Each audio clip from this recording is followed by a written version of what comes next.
মতা মানুহৰ গোসল ফৰজ হয় যেতিয়া বীৰ্যস্খলন হয়। বালিক ল'ৰা আছে যদিও বিয়া পতা নাই, কেতিয়াবা যদি স্বপ্ন দুখ হৈছে, হয়নে নাই? স্বপ্ন দুখ, ৰাতি শুই আছে, হঠাৎ দেখিছে যে বীৰ্যস্খলন হৈছে, স্বপ্ন দুখ হৈ গৈছে, সপোনৰ দুখ হৈছে, তেতিয়া সেই ল'ৰাজনৰ ওপৰত গোসল ফৰজ হয়। এই ল'ৰাজনে লগে লগে গোসল কৰিব লাগিব আৰু নামাজলৈ যাব লাগিব। আমাৰ ল'ৰাবিলাকে ক'ব যে আমিতো নামাজ নপঢ়োৱে, কেলে গোসল কৰিম ফৰজ? নামাজটো যে ফৰজ আপুনি জানে নে নাই? নামাজো ফৰজ। নামাজ ফৰজ নামাজটো পঢ়িবৰ কাৰণে মই প্ৰথমতে ফৰজ গোসলটো কৰিব লাগে।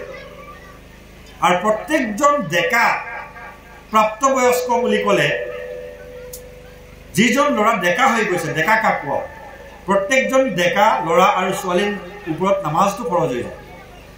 ল'ৰা এজন বা ছোৱালী এজনী যেতিয়াই ডেকা বা গাভৰু হৈ যায়, প্ৰাপ্তবয়স্ক বুলি কয়, প্ৰাপ্তবয়স্ক হৈ যায়, তেতিয়াৰ পৰাই তাৰ ওপৰত নামাজ আৰু ৰোজা বা যিখিনি শৰীয়তৰ হুকুম আহকাম ফৰজ হৈ যায়।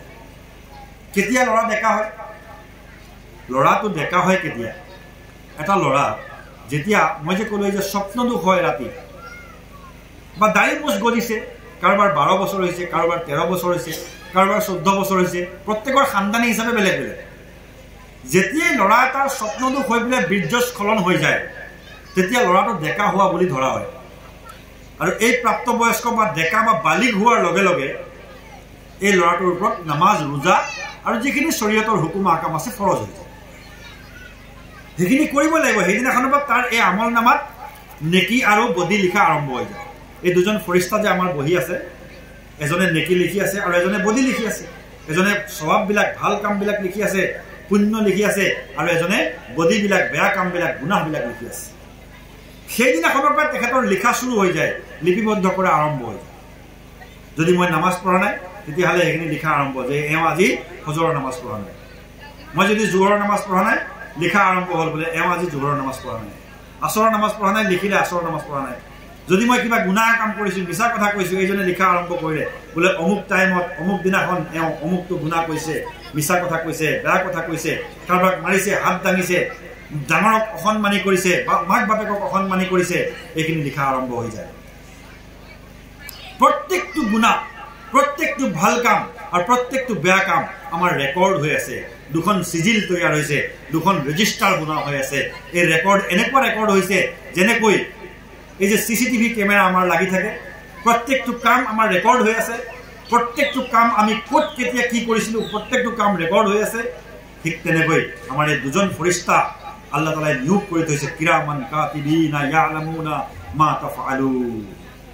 এই দুজন কিৰামান কাতিবিন, দুজন লেখাৰ ফৰিস্তা আল্লাহ তাআলাই আমাৰ মুসল্লত কৰি ৰাখিছে।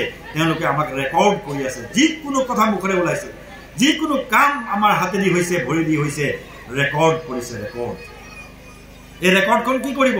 কিয়ামতৰ দিনা যেতিয়া আল্লাহ আমাক হিচাপ কিতাপৰ কাৰণে খাৰা কৰিব, তেতিয়া সেইখন আল্লাহ তাআলাই আমাক ফৰিস্তাসকলে আমাৰ হাতত দিব। তাত কোৱা হৈছে ফাআম্মা মান উতিয়া কিতাবাহু বিয়ামিনি ফাসাউফা ইউহাসাবু হিসাবান ইয়াসীৰা।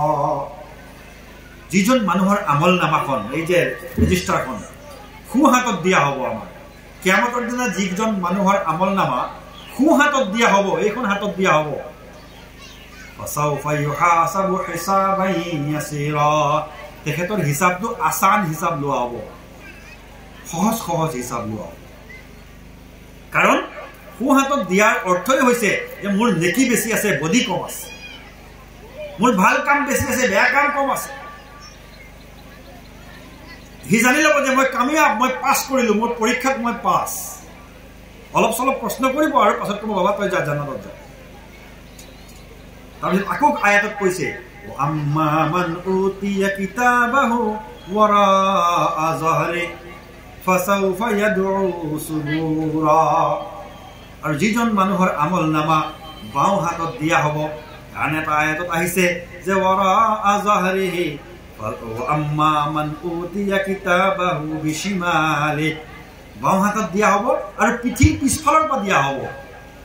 তেওঁ তেতিয়া ক'ব ফাসাউফা ইয়াদউ সুবুৰা, তেওঁ ক'ব মৌত মৌত মৌত, মোক মৌত লাগে, মই মৰি নাযাওঁ কিয়, আজি মই মৰি নাযাওঁ কিয়, মোৰ মৃত্যু কিয় নাহে, মই আজি মৰি গ'লোহেঁতেন যদি ভাল আছিল। তেতিয়া আল্লাহ তাআলাই ক'ব লা তাদউল ইয়াউমা সুবুরান ওয়াহিদা ওয়াদউ সুবুরান কাসীরা। আজি তুমি এটা মত নিবিচাৰিবা, আজি তুমি হাজাৰটা মত বিচাৰা, তোমাক আজি মত দিয়া নহয়। মত এবাৰে হ'ল, তুমি এবাৰে মৰিলা আৰু পিছত মৃত্যু নাহে। এই দিন আজি জবাব সৱাল জবাব আৰু হিচাপৰ দিন। আজি তুমি যদি বেয়া কাম কৰি আহিছা, তোমাৰ কাৰণে জাহান্নাম তৈয়াৰ হৈ আছে, জাহান্নাম তৈয়াৰ।